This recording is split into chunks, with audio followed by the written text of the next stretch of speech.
You have entered the infernal realm of the Demonic Podcast, with special guests every week talking everything horror. Here's your twisted host, the Horrorist.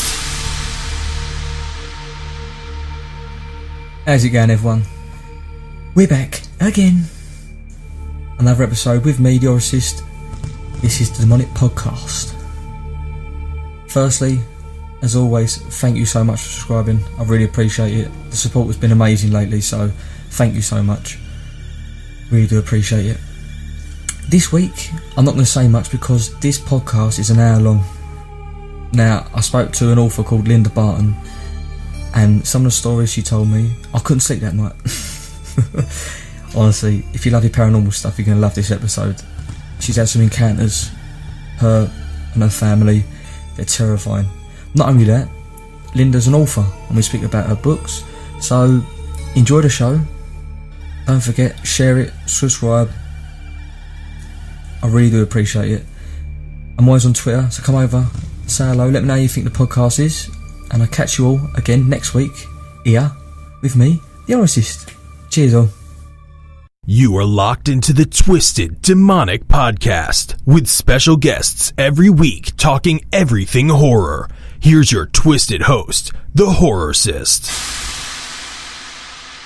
Hello. Hello. You alright, Linda? Hi.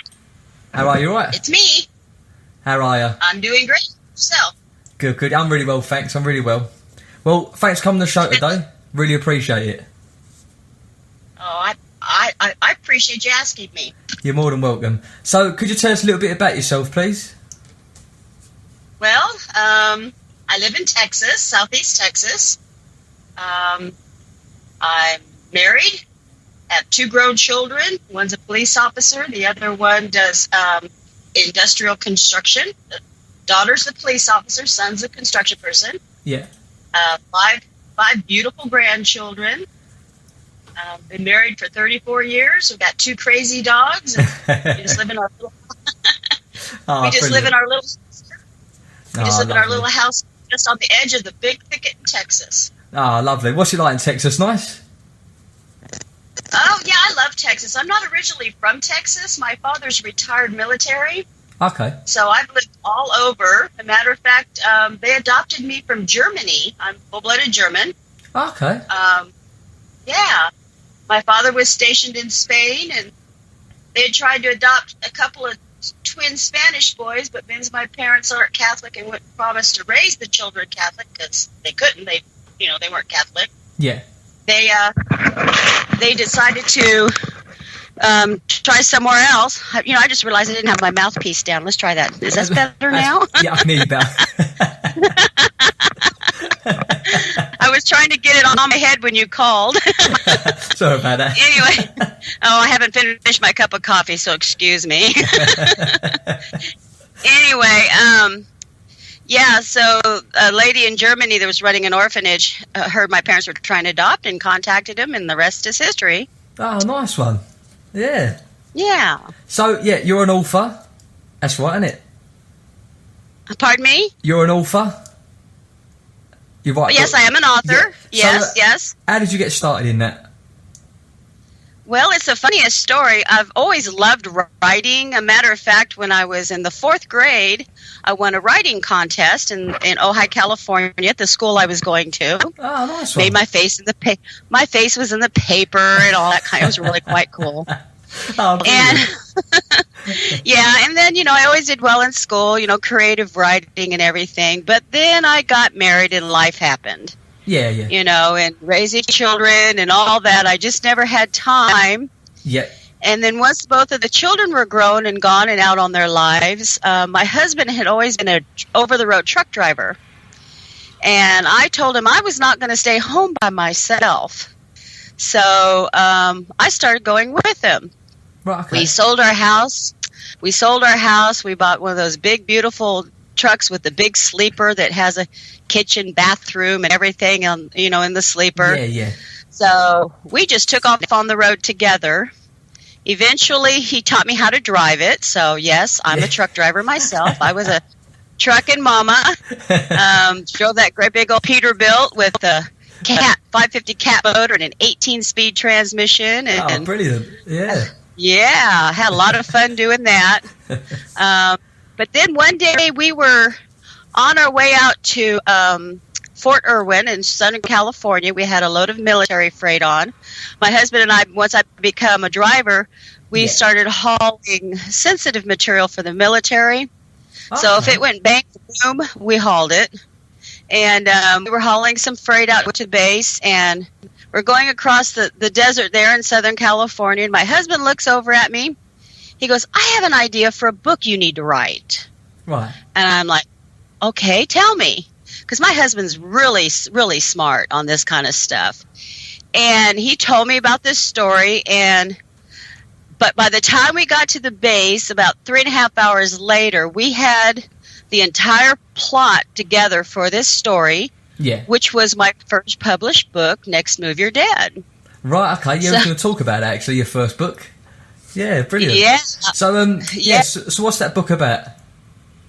Well, Next Move You're Dead ended up being a trilogy. Yeah. It's done quite well. As a matter of fact, it's very, very popular in your country. Is it really? Oh, brilliant. Yes. As a matter of fact, the UK has made me a bestseller. Thank you. Oh, brilliant. Well done to the UK. Yeah, woohoo. Anyway, Next Move You're Dead is about a character. His name is Erebus, after the gods, and he, I always pronounce it Erebus until I found out I was mispronouncing it. So if I say it wrong, I'm sorry, folks. But anyway, he is not your normal villain. Wow. He is not. Some people say, well, he's a serial killer, but yet not really a serial killer. What he does, he likes to play a game. Right. And in this game, he chooses somebody called a tracker. Right. And a tracker is always somebody in law enforcement, because he loves to find people in law enforcement who he feels are a little bit arrogant because of a big bust they did. Right. And he likes to prove that they're not as smart as they think they are.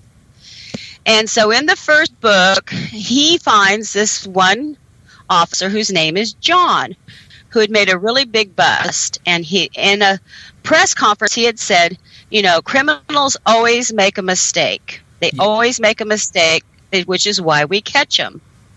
So, of course, he got chosen to be the tracker in the game. Yeah.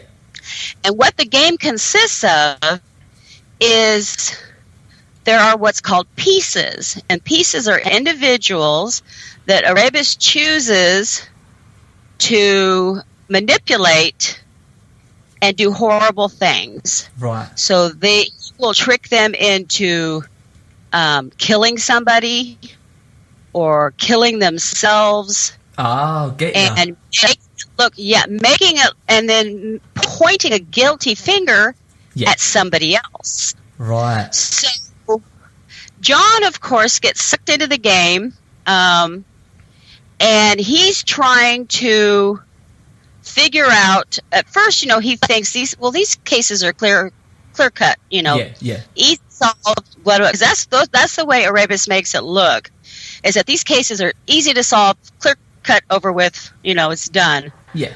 But of course, now Erebus starts contacting John and is taunting him. And throughout the story, we learn that John has his own issues that is able to be used against him. Yeah. And I don't want to give any spoilers, because I want your fans in the UK to get the books, the trilogy, because I know they like them. I'm definitely going to get it myself. That's a definite. He really, really messes with people. And then it goes on to the second book where he chooses another tracker and messes with this one. Now, I really like the character in the second book because I based her personality after my daughter, who is a police officer. Oh, right. That's interesting. Yeah. Yeah. Yeah, so there's a scene in the beginning of the story where she's chasing down a guy through the wooded area and everything. Yeah. My daughter did that. Oh, brilliant. That's mad. Yes. The best stories. I mean, my daughter when she was growing up, I never thought my daughter would grow up to be. Don't know if I can say this on your show. If I can't, just bleep me out. A badass cop, because she just doesn't take any crap off of these people. Good. You know, she's not brutal. I mean, she's not one of these type of cops that abuses people. Yeah. Afraid, you know, which is why she's still alive today. Believe me, because she's gotten into some horrible situations. Oh, I can imagine. But anyway, that scene is from her. So when you read that, that's amazing. You'll chuckle. Oh. But anyway, it goes to the second book, and then by the time you get to the third in the trilogy, this is where you finally learn who Erebus is. Right. Okay. Why he does what he does, and what formed him. Yeah. And now, people that have read it, they say, "Oh my God, he's somebody I love to hate." Right. Okay. And I've complained, want me to do more of his stories, you know. But I hate to drag something out so long. You know, when you got a good, a good thing. Yeah. And then, like a movie, and they just keep making more and more. And after a while, everybody's just like rolling their eyes going, why didn't you leave it alone? Yeah, they just do it too much. Yeah. That's what I'm afraid of. But now I do want to give you a little background story on story number one, the first one. When I was ready to publish this has been a learning lesson and a very humbling and embarrassing situation for me. So anybody out there that's read this book, I apologize. You'll see some really bad reviews from a long time ago. Wow. When I was ready to publish this book, I was in the hospital. Oh. I had a pretty serious health issue. And, I had blood clots in my lungs, so I was, nearly dead. Oh. Yeah, it's pretty serious. But I was in the hospital, and I was feeling really, really bad. Yeah. And I had this book that I had just gotten back from the editor. And I was green. I did not understand anything about publishing. It was so new to me, and I was just a green. I didn't know. Well, I get this book back from her, and it has all these weird tag things in there and stuff. And I'm like, what the heck's all this? Well, I couldn't get a hold of the editor because she had a family tragedy. She was out of touch. I could not get a hold of my editor to explain to me what all these weird little red tags were all throughout my book. Yeah. Which I know now what they are, but I didn't know then. So me being the kind of person that just likes to dive in before thinking sometimes, I thought, well, heck, I'll just retype the book with her suggestions. Yeah. Well, I'm in the hospital, and I'm on Vicodin. Right. And I call this my Vicodin fiasco because me thinking I can do anything, I started retyping the book with her suggestions sitting in the hospital on Vicodin. Oh, no. Yeah. That wasn't a good thing to do because apparently in the translation, I made a whole bunch of typos. Oh, really? Oh, don't. It was bad. Well, then I get the book and I'm giving it to friends and different people I know on Facebook to read and everything. Oh, we love this story. But not one of them told me, Linda, you need to clean this book up quick. Right, I get you. Okay. Yeah, so it's out there on Amazon with all this mess. Well, I decide I want to do an Amazon, where Amazon lets you do those free days. Yeah. And I did a promotion with that book one. I'm all proud of my book because everybody says how much they love it. Nobody's warned me that it's a mess. And I do this Amazon giveaway thing, and I end up with 26,000 downloads. 26,000? Wow. That's incredible. So I have 26,000 copies of that book that is a complete mess out there on people's kids. So I have tried to apologize. I've tried to put it out. Since then I've tried to clean it up. Yeah. And I'm not saying every book is perfect because I don't care who you are. There's going to be some stuff in there, but it's not going to be the mess of that first one. So if you go on there on my Amazon, you'll read some really bad reviews. Really bad. Love the story. You clean it up. It's a mess. Oh my God, couldn't even finish it. And those when those reviews started coming up, I was nearly suicidal. I was like, I can imagine. Like you said, your first book out, and you read all them sort of things. You just think, oh no, what have I done? What have I done? Yeah. And I knew what it was. It's because I was an idiot, didn't wait. You know, I was impatient. I wanted to do something that would make me feel good when I'm in the hospital. So my husband, being the loving man that he is, and I just treasure him dearly, he goes, honey, he goes, go on to famous authors like Stephen King and some of those other guys. Go and read some of their reviews. Yeah. No, they're not going to have 1-star reviews like I have. I mean, you know, up until then, I'd had nothing but 4 and 5 stars, you know, so all of a sudden I get all these 1 stars and, you know, and sure enough, I went on there and I started looking at some of those guys and they had 1-star reviews too. Yeah, I suppose everyone gets it. Yeah. Yeah, and they were rather mean, you know, pretty mean like mine were. And I thought, you know, I looked over at my husband and he goes, honey, if they can survive it, you can too. Definitely, without a doubt. Just consider this as a lesson learned. Don't ever do it again. So, you know, I tried really hard from then on to get books as clean as possible. I'm not saying you won't ever find a typo in there. You might. Yeah. But it will never be the jumbled mess that my first book was. I wish there was a magic button I could have pushed to delete all those 26,000. They're out there forever. Don't. So that's a lot of people, though, isn't it? For your first book, 26,000. Yeah, that sucks. That's crazy. It's good and bad. So anyway, whenever first-time authors ask me, you know, do you have any advice? I tell them that story. Yeah, double check, okay. Definitely. Yeah. So once you've done that trilogy, did you do? Is it Boding Evil or Flight 437? What was after that? After that was actually Pure Justice. Right. Okay. That is my vigilante book. Right. Yeah. Yeah, it's really a good story. It is one about a Vietnam veteran. Yeah. That comes back. Him and his 2 buddies. They all come back from the war, and they're in San Francisco. That was where my dad came back when he went to Vietnam. Yeah. And they decided they want to hang out and see the city before they went their separate ways back to their lives. Well, unfortunately, the 2 friends ended up getting accosted by a group of very violent anti-war protesting group. Oh no! And they tortured and murdered his friends.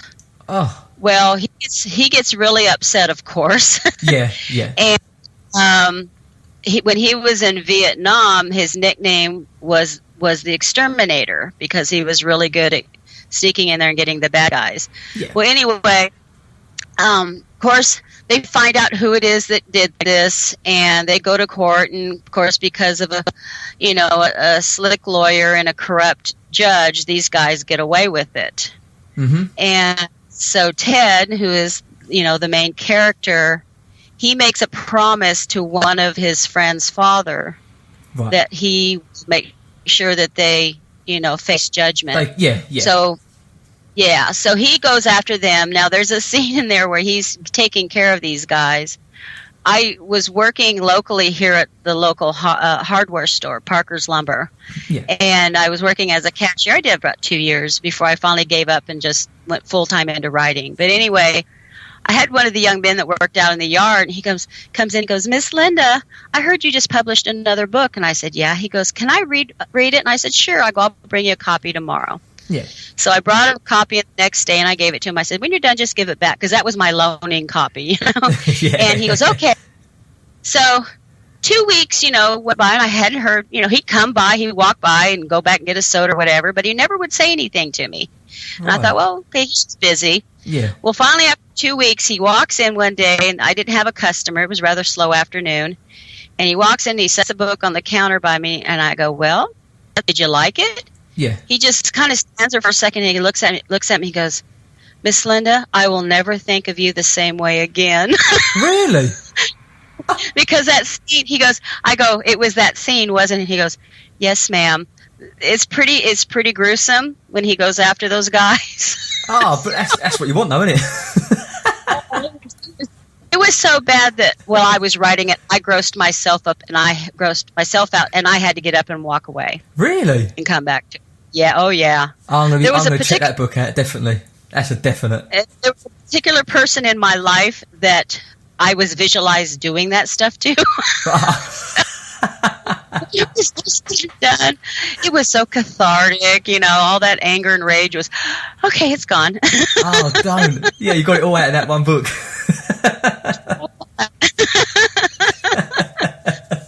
Everybody says, Linda, is that why you're so happy and chipper all the time? I said, yeah, anytime I'm mad at somebody, I just kill them in a book.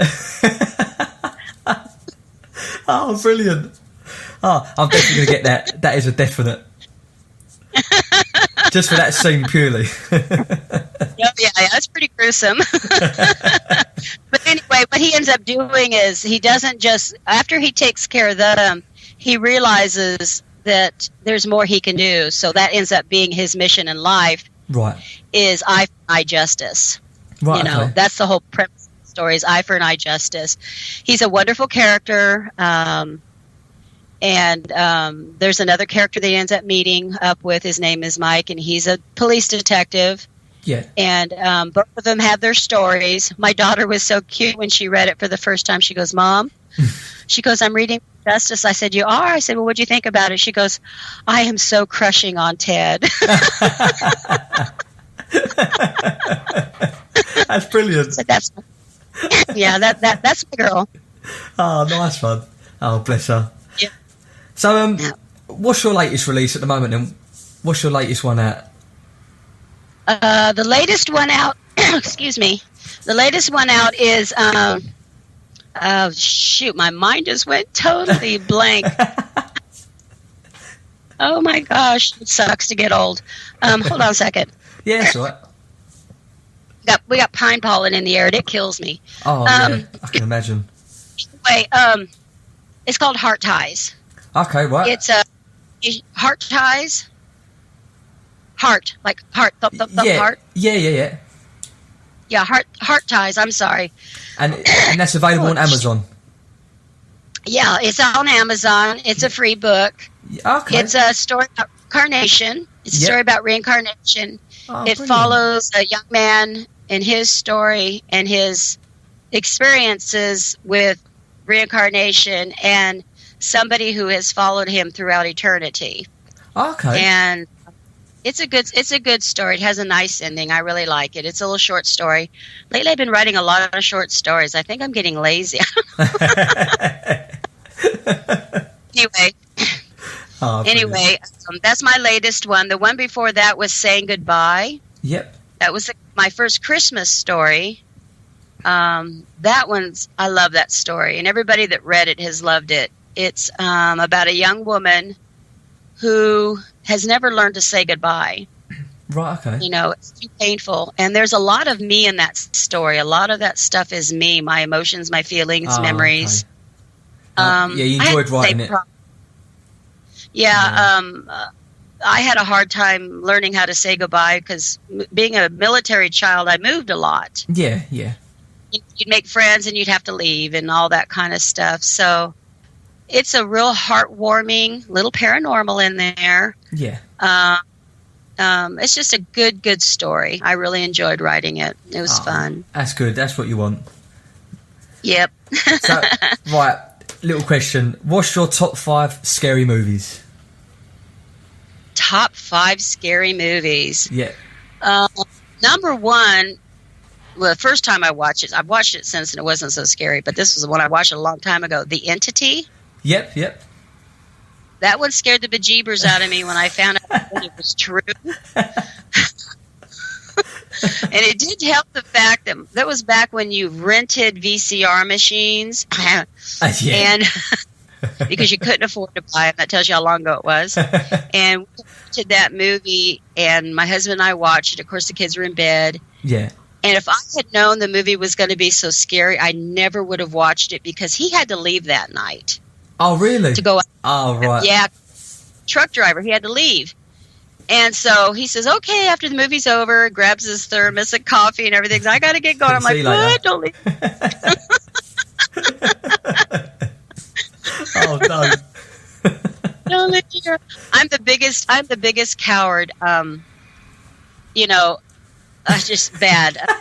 Next one the next one would be, I guess, the Nightmare on Elm Street, the first one. Oh, I love them. They're brilliant. That one has a funny story. That was another one of those times back when you had to rent the VCR. Yeah. And my husband, of course, didn't have to go to work at that time, which is really the funny story because we were living in a little mobile home in a small little trailer park back then. That was back when we were a young, struggling couple. Yeah. And our washer and dryer was out in the shed. So we had done some laundry. I'd thrown some wash in there. And we needed the clothes. We really did need them for the next morning. But I thought, I'll go out and dry them and then we'll get them. Well, we sat down and started watching that Nightmare on Elm Street. When it was done, neither one of us had the courage to go outside and go do that laundry, that washing machine all night long. I said, I thought you were my big brave man. He goes, I'm not going out there. Yeah. Don't get near Freddie. Yeah, worried about Fred. Well, something gets you in your dreams. That's really scary. I think that's why it's so scary as well. The fact that you're in your dreams and that's it. You've got no chance of you, literally. You cannot escape. There's just absolutely no escape. Yeah. It's scary. I don't watch a lot of scary movies unless I absolutely anymore. Not that I don't enjoy them, it's just that I'm a big coward. I've had enough scary movie stuff happen in my life. We've lived in haunted houses, all sorts of stuff like that. So, I bet it's scary, isn't it? I bet it's awful. Well, the main thing I'm thankful for is the good Lord had enough sense not to give me the gift of sight. To see that stuff.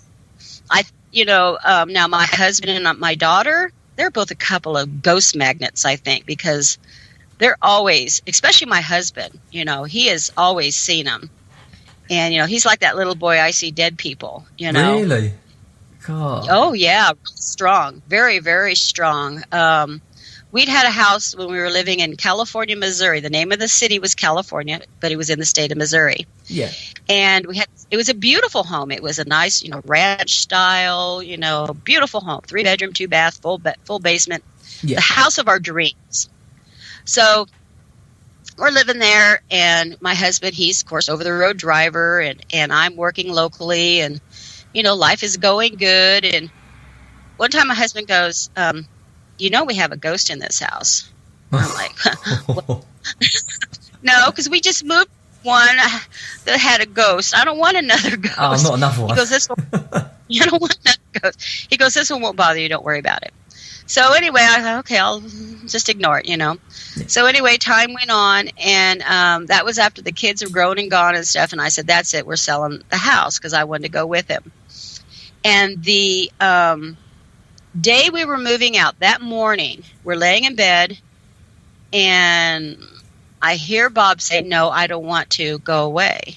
And I sat up in the bed, and I looked at him, I go, what? He goes, oh, don't worry about it. So I said, no, who are you talking to? Yeah. Well, apparently, this is what he said. It was a boy of about 10 years old, he said. He was dressed in turn-of-the-century clothing. Yeah. Like in the 1800s type stuff, yeah. Clothing. And he said he just walked up to the edge of the bed and was staring down at him. He says, I felt like somebody was looking at me, and I opened my eyes and looked up. Oh, don't. And, and my husband said, he goes, I never wanted to talk to him. Now, his grandmother would talk to him all the time. Mm. But he never wanted to. He says, I don't want this, Nah, yeah. And he says, because he said he was always afraid it would open a doorway that he wasn't comfortable with. Yeah. And so I said, so I go, is he gone now? He goes, yeah, he left. I said, well, why didn't you talk to him? Maybe he needed some help. He goes, no, he can find somebody else to help him. Yeah, that's fair enough. So mean. Yeah. I go, you're so mean. Because, here I was a big fan of the show The Ghost Whisperer, Yeah. Honey, show him his way to the light. I don't know. But anyway, then we get everything done, and we go up to the bank, and the couple that's buying our house, we go up there, and we bought the home owner finance. So the lady that we bought it from was there, we were there, and the people that were buying the house were there. And we're doing the whole money transaction thing. Yeah. And my husband looks at the woman that sold us the house, and he goes, your husband died in that house, didn't he? Whoa. And her eyes got big as saucers. And she goes, yeah. He goes, he died in that front bedroom by that half bath, didn't he? She goes, yeah. He goes, okay, he's the one I've been seeing walking down the hall and disappearing into that bedroom all the That's time. crazy, isn't I it? said, so that ghost? That was the ghost, was her husband. Yeah. That's mad. Yeah. Yeah. I mean, he described how he looked and everything, and the lady's eyes just kept getting bigger and bigger. He goes, yeah, he's blah, blah, blah, and he's going through the description, and yeah. Oh, that's freaky, isn't it? yeah. Now, another house we lived in, when we had moved from California to Missouri, we decided to just pack up and go. And so we were like, the Beverly Hillbillies, pretty much. Our U-Haul truck was full. We're pulling a trailer with our pickup on it. We were headed to Missouri. And we had rented this house just by the ad in the newspaper. Yeah. And it looked like a beautiful 2-story house. It was supposed to be right by the Missouri River. So I'm thinking, this is just going to be so cool. Well, we pull up in front of it, and it was like, oh, crud. It did not look as nice in real life as it looked in the picture. Oh, okay. But we're kind of stuck because this is where we're going to live. Well, as we're going inside, my husband kind of stops a second. He goes, I went, oh, no, what's going on? Not again. He goes, don't do that. So we start unloading everything. Well, the kids wanted the bedrooms upstairs because there was 2 huge bedrooms. One from the front that overlooked down over the river. And then there was another big one. And then there was a small room with a whole bunch of shelves. So we thought, oh, great, this would be a great library, home room, place where the kids can do their homework, blah, blah, blah. So as we're taking the boxes with the kids' books and all the books and everything we have into that room, my husband goes, you go ahead and put them away because he goes, I got other things to do. And I thought, well, that's really strange, Well, as time went on, I had the feeling I didn't never feel comfortable upstairs. It was almost like I wasn't welcome. Right. Is that what that's the best way. Like I said, I could never see anything, but I just felt something. You felt something, yeah. And the kids, neither one of them wanted to go in that book with the room. Well, I mean, in that room with the books. Ah. Well, they ended up sleeping in the same bedroom. Here's a boy and a girl, and they each had their chance for their own room. But I mean, they ended up sleeping in that front bedroom together. And I thought, well, they're young enough. Okay, we'll just move the other bed, and they can share a room. Because they're both young at the time. Yeah. Well, our daughter would talk about the nice lady at night who would sit on her edge of her bed and stroke her hair. Whoa. And first I thought, well, that's a sweet little dream, Yeah, that's it, yeah. And, she goes, no, Mommy, it's real. She really would do it. And I said, okay, so we've got a ghost, Maybe that's what Bob was sensing up there. Maybe that's what she doesn't want me up there because, she wants to have the kids to herself, or at least our daughter to herself. And, I mean, Amber never did seem afraid of her, so I wasn't too awfully concerned. Yeah. No, Well, I got to talking, after we'd moved out, I got to talking one time to my husband. I said, what was it about that little library that bothered you? He goes, honey, there was a dark, evil force in there that was angry. Whoa. Yeah, he said, I couldn't handle it. He said it was full of rage. Cool. And he said it was, I'm like, oh, that's why I didn't feel welcome up there. I thought it was the lady ghost. He goes, no, she's fine. He goes, whatever was in that other room. Well, that's mad. Yeah. Well, after we moved out, a family moved in there. They were only going to be there for a few months because they had some major renovations going on their home. And their daughter was a cheerleader with our daughter at the local school. Yeah. And one night they were coming home from a ball game. And as they turned up the driveway, they noticed the light in that upstairs bedroom was on. Now, they had turned it off when they left. Because even the mother said, she said, it was off. But they had a rocking chair in front of that window, and it was moving. Whoa. So they confirmed, yes, there was a ghost. Because, you got two separate families, And he said both, something's happened. Yeah. So anyway, there was that. And then my daughter, she had another friend in that same town. They had an evil force that lived down in the cellar, and it hated our daughter. Really? It hated that she would come over there and play with the daughter that lived there. Well, one time the girls on shopping, I'd taken them into town to the mall, and they did some shopping and everything. Well, they ended up getting those friendship rings, where they match the little friendship ring things. Yeah. And our daughter was over there. She was going to stay the night, and a bunch of other girls came there, and they had built a huge Barbie town. They had all this Barbie stuff in this town. That was when Barbie was so cool. Yeah. And anyway, they were out on her bedroom was upstairs, and it had a balcony, and they were out on the balcony talking and everything. And Amber went to go back inside. She was going to do something in Destin's room. I don't remember what it was, but anyway, she's going to go in the room.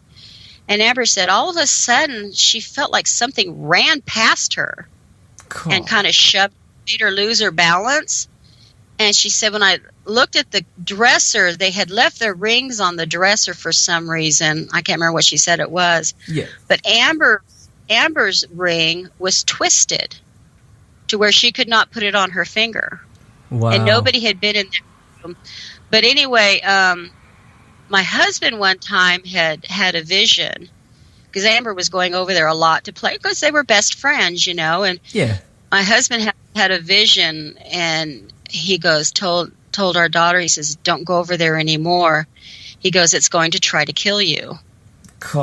And yeah, he goes, it's going to shove you down the stairs. And of course, our daughter believes her dad, because she knows he's got that gift, Well, we come to find out, because, their daughter's all upset and everything. Well, my husband and I, we went over there one day to talk to them and explain why we weren't allowing our daughter to come over there. It wasn't because they weren't friends anymore or anything. Personal. Yeah. Yeah, we just, we said, this is what he's feeling, and, the experiences. Well, her husband goes, yeah, it tried to kill me one night. Whoa. And whatever it was had gotten on his chest, and he couldn't breathe. And if his wife hadn't woke up, he probably would have been dead, Now, some people say, oh, he was just having a health episode or whatever. But he says, no. He says, something was crushing my chest, and holding me around the throat so I couldn't breathe.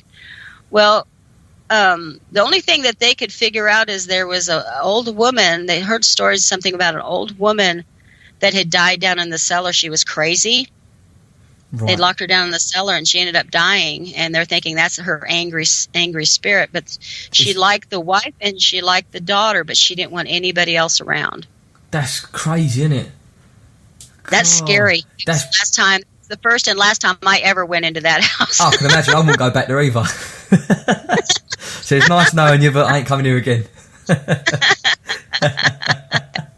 Yeah. I used to kind of like watching scary movies. I had enough of that happen in my life. So. Oh, I can imagine. Yeah, I don't think I'd watch them either after that. Nothing bad happens again anyway. Put it that way. No. I don't think our house is haunted here in Southeast Texas, so I think I'm good. You're good. Yeah, luckily. Right, Linda. Before you go, where can people buy your books? I am on Amazon. Yep. I'm on Barnes and Noble. iTunes, everywhere. If you want to, you can go to my website, deadlyreads.com. Yep. And you can find everything about me. I do a podcast like you do. I have to have you on our show sometime. Yeah, definitely. Fun. Yeah, I'll definitely come on. Definitely. Yeah. We've done shows for the Essure birth control, letting women know to stay the heck away from that thing. If you know a woman that's thinking about getting it, tell them don't do it. Right, okay. Our daughter-in-law got it. It's a horrible device. I'm hoping they'll hurry and pull it off. But we have shows, if you're interested in that, to get on, listen to those on our YouTube channel. Okay. Everything like that. I want to ask you, did you read Flight 437 last night? No, it's all downloaded. I'm definitely starting it tonight. That is a definite. So I was hoping you would have talk about it. Yeah. No, I'll definitely start reading that tonight. It sounds really good. Yeah, that one's really good. That's about an air flight that goes places that people necessarily wouldn't want to go. Oh. That's a free download also. I've got several free downloads. I really do. But I've written fantasy. I wrote a YA fantasy. That was a funny story. I woke up one morning possessed. Could not stop writing. 2 weeks later, I had a full-length novel done. That's mad, isn't it? It's just like that. Just like that. Didn't even have to have a lot of revisions when I sent it to the editor. She's like, what the heck happened to you? I go, I don't know. I was possessed by an unseen force that made me write this story. But it's awesome. It's an awesome story. It really is. It's called The Dragon's Blood Key. Right, okay. And it's a good story. Good for ages, ages 10 and up enjoy reading. I had one woman that says her daughter just devoured it, and I've had another woman that said her mother, which would be a grandmother's age, devoured it. So it's good for all ages. Yeah, that's brilliant. Oh, nice one. Yes. Yeah. But I'm working on one now that's going to, which you would probably enjoy. It's going to be, it's called Melora Danning, and she is what in Irish folklore would be a Shati. Am I pronouncing that right? Yeah. Shadai or whatever? Yeah. Yeah. Okay. And so she comes from the land under and comes to the upper world, which is us. Yeah. She has all these wonderful gifts and powers, and she's going to be taking on the evil forces that are trying to conquer our world. The evil, unseen forces that are trying to conquer. Oh, brilliant. Ah. So it looks like it's probably going to be a series. Oh, excellent. And I'm having a blast writing it. I'm just having a blast. It's so much fun. But she comes here, and she ends up meeting up with a very sassy white cat named Jasmine. Mm-hmm. So her and Jasmine are a team. I get that together. Of course, Melora has the gift of being able to talk to animals, amongst other gifts. So that sounds really interesting. Yeah. Yeah. I'm having fun. I'm having a lot of fun. I'm going to be digging up a lot of, ancient artifact ideas and ancient folklore from around the world. And, I'm having fun. I never did know about all the Irish folklore and everything. It's really quite interesting, and how it ties in with the Celtics and all that different. It's really interesting for me, so I'm having fun with it. Good. Brilliant. And like you said, you're making different books now as well, aren't you? From just reviewing stuff like that. So that's brilliant. Really good. I'll just try to put all those stories in there and work them into the story, and should be a lot of fun. Yeah. So when my boating... Go on. Huh? I was going to say, when can we expect this book to be done? Oh, I don't know. In no time frame. It might be a little while. I'm really, really busy. But now the Boating Evil one I wanted to tell you about. Yeah. It is stories from my husband. The part at the beginning where the truck driver's driving, that actually happened to my husband. Oh, right. The part where they move to southeast Missouri into a house, that really happened. I took a little bit of creative license on a few things. Yeah. But that was only to make the story more interesting, of course. Yeah, definitely. And the part with the creature that they see when they're hiking, that really happened. And the part where the creature does that horrible act, that really a lot of that stuff actually happened. Actually happened, yeah. That makes it even better, doesn't it? Yeah. The fact that it's happened. Yeah, just turned it into a story. I had some people in the reviews going, "You just left it hanging. You didn't." Well, I'm sorry. That's how it happened. That's it. Exactly that. That's how it happened. But basically, his family had to flee. They had to pack up and just leave everything there. They just left. God. It was bad. It was a bad place. And that sounds brilliant. That book. I love books that, like you said, like actually based on real events. I think they're brilliant books like that. Actually, real events. My husband, his family has so many stories. I could write stories all the time about what they did, but God, crazy. Well, that's mad. Like, so they've all got a gift then, haven't they? Well, I'll tell you another story that's going to freak you out. My husband, when he was about 13, his family was living in Oklahoma. And at that age, he wanted to make some money mowing, he made money mowing grass. Yeah. That was when boys would do that, they'd go around the neighborhood and people would pay him to mow their grass. Yeah. And he started doing it for this one woman. She was an older lady. And he goes, she was really quite odd. But he liked her, and she would invite him in after he got done mowing, and she'd give him lemonade and a couple of cookies, and they'd sit and talk. He said, well, one afternoon, he goes, she was acting really, really strange. And she just stopped and looked at me. She goes, you do realize we've known each other in a previous existence. He's like, what? That's crazy. And she started to explain to him that in a far back previous life, he had been a very powerful dark warlock. Whoa. And he's like, okay. Yeah, and that's weird. Yeah. And she started explaining stuff to him. She goes, it's good to see your aura isn't as black as it was then. And he's like, okay. So he just kind of put that aside. Well, years later, our son met a young lady who is a practicing Wiccan. What? And they've since gotten married and gave me 2 beautiful grandchildren. But she one day was saying, Dad, when I first met you, you really made me scared. And he's like, why? I mean, my husband is one of the most wonderful people you'll ever meet. Yeah. He goes, why? She goes, your aura. She goes, you have a very bright aura against you, encircling you, but on the outside of it, it's really, really dark. Wow. So it's like the light is trying to keep the dark at bay. Yeah, trying to keep it out, yeah. Uh-huh. And so, I looked at her and I looked at him and I says, that's why you don't like to use your gifts. And he goes, yeah. He goes, I always felt like if I surrendered to it, that I could start being bad, and I don't want to, know. Yeah. And and it's like, if you have to cut me short, that's fine. But I've got tons of stories I can tell you. No, brilliant. Let me tell you one more, because this one will scare you. This one happened to me. It was when I was in cosmetology school years ago. Yeah. And I was kind of wild, crazy, goofy little kid at the time. And there was this one guy that was a student there, and for some reason, he kept gravitating towards me. And, he just really wanted to kind of latch onto me. And I wasn't interested in him. I mean, I was dating Bob at the time and everything. Yeah. And he goes, I'd really like to, come over to your house sometime. I'm like, nah. Well, I had a roommate at the time. Her name was Margaret. And she was wanting to know all about the occult and everything. Well, he brought in a crystal ball one day. Right. And she goes, oh, can I play with it? She goes, bring it over and we'll play with it. And he looks at me and he goes, is it okay? And I said, well, I guess. I don't care, So he comes over that evening. We have a few other friends, and we're sitting in the living room around the coffee table.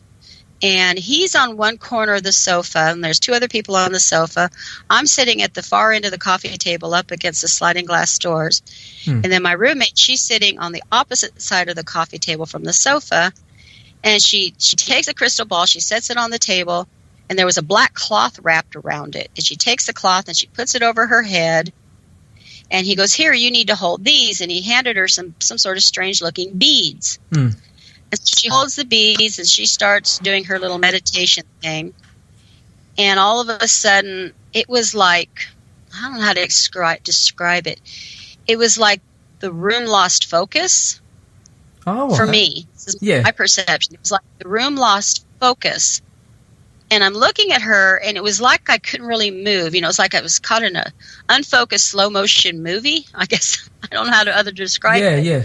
But I remember looking at her, and she's doing some weird little chant thing, and the other people, they were just kind of sitting there staring, watching her. Well, I glanced over to this guy. I'm not going to use his name. I glanced over to this guy, and he's just staring at me. Whoa. And it's almost like his eyes were glowing. That's and I'm crazy. like, well, this is getting weird, Yeah. And, of course, back in my younger days when, yes, I partook of marijuana, folks. I used to smoke back then. And so I'm thinking, well, I'm not stoned. I haven't done nothing yet. So I'm trying to figure out why. Yeah. I haven't drank any alcohol. I haven't done anything. So why am I feeling this way? So anyway, all of a sudden, she comes out of her trance thing, and she shakes her head. She goes, oh, my gosh, I can't believe what I saw. And I'm looking at her like, what? And everybody's like, what did you see? What did you see? And she goes, I saw myself in a room, and I was on a marble slab in this big room, and at the head of this marble slab was this big statue, and it was the head of a goat. Wow. And I'm like, oh, this is getting really weird. Yeah, I don't think I like this. Yeah. Yeah. And anyway, she goes, I'm going to do some more. So I'm like, oh, crud. Let's just turn the music on, sit around, have a cup of tea or something. Yeah. I'm bored. I'm done, So anyway, she puts the thing back over her head. She's clutching the beads, and she starts doing it. Well, the room started doing that weird thing again. Oh, no. And I'm sitting. Thinking not again. I'm sitting at the end of the table. Yeah, I'm on the floor Indian style, and I'm kind of sitting there, and I'm going, what is going on? Well, I look back over to the far end of the sofa and at him again, and now his eyes look red. Right. And I said, oh, this is just getting too bizarre for me. Yeah, that's enough now. Yeah. That's enough. Well, I go to stand up, and it was as though somebody had placed their hands on my shoulders and slammed me back down to the floor and held me there. God. And I'm trying to get up. I can't. And there is nobody behind me because I'm right next to, the sliding glass doors, and they're shut. God. And, yeah, and I'm like, I'm not liking this. And I look back up at him, and now his eyes are almost blazing red. And I'm like, no, this isn't right. This isn't right. So, of course, I start praying, Yeah. Lord, please forgive me for being an idiot and allowing this in my house. Yeah, but please help me out now. Yeah. And as soon as I started praying, it's like it just sucked off of me. Whatever was on my shoulders, I stood up, I flipped on the light, and I said, that's it, out of here. Yeah, yeah. And so anyway, he grabs his crystal ball, his cloth, and his weird beads, and he leaves. Well, the next day, we're at school, cosmetology school, and the first hour you have we have to go, and that's where we do the book learning stuff. Yeah. And when I'm sitting there, and he has the nerve, he comes over and sits down next to me, and he's got this weird-looking book, and he sets it on his lap. Now, it's not his normal book for school, for cosmetology school, some other book. And I just glanced out of the corner of my eye because I was trying to ignore him. He crossed himself like a Catholic does, but he did it backwards. Whoa. And I knew what that meant. And I got up and I said, stay the heck away from me. Yeah, get away, yeah. Yeah, I started checking on him. He had been, for weeks, trying to get me to go up to Ukiah with him. He had some friends he wanted me to meet. And I was telling Bob about what had happened. And my husband, and he goes, well, you know why he never wanted to meet me. And I go, well, I don't know. He goes, because he was afraid of me. Yep. And I maybe Bob's past wizard thing, I don't know. But anyway, come to find out, these people he was wanting to take me up to meet was a high priest and a high priestess of a satanic cult. Oh.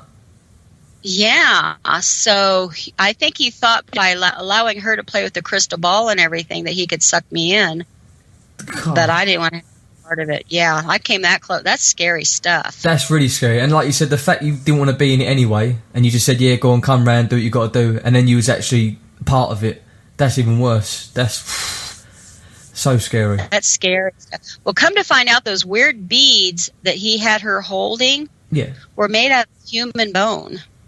He's definitely a freak, isn't he?